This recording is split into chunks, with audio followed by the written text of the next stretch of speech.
So now it's looking like he's like, I'm not used to this. I'm not used to losing. I don't Right. know. I'm not used. If Right. you would have just shut up and went home, no disrespect to Tyreek and went home, it wouldn't be no big deal. Right. But now he's complaining about not winning when you went and took the money. Right. When you went and took the money, everybody kind of understood it. Same thing that we was talking about the other, not yesterday, last week, with Eric Bieniemy. He looked like a genius when he was there. Then you lose, and Andy Reid and Patrick Mahomes still doing their thing instead of being part of something great. You left and did your own thing. Now it looked like they didn't need you. Now you back in college coaching.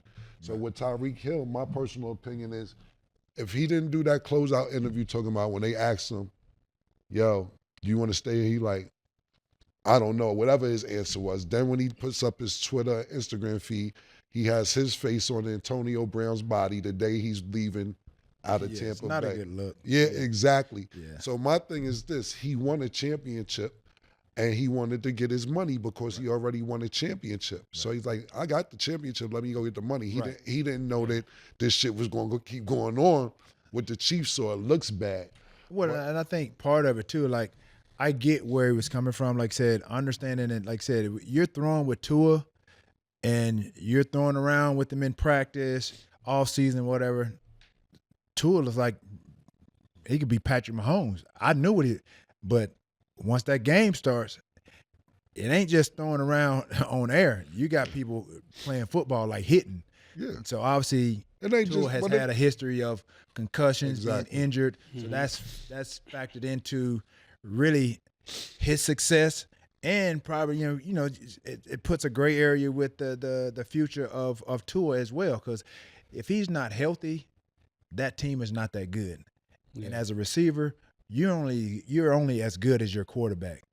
And I like I said, when I saw Tua in college, I worked out with Tua when he was a freshman. And I walked away from that workout, and I'm like, man, this is, as a true freshman, I'm like, yo, this dude is better than some of the elite guys in the league that I had been playing with. But again, like I said, health plays a big key in the success of an individual, and obviously at the quarterback position, you got a whole organization relying on what he does with his ability, obviously to throw the ball and obviously get out of the pocket. He's a shell of himself right now. So Tyreek, again, Tua, it's gonna be like this next year. Trust me, Tua's not. I love Tua, but he's not gonna make it. He's not gonna make it through no season. He's not gonna play 16, 17 games no more. It's just not gonna happen because he's a shell of himself. He's had too many concussions. Anytime that he hits that ground or somebody hits him, he's gonna be out.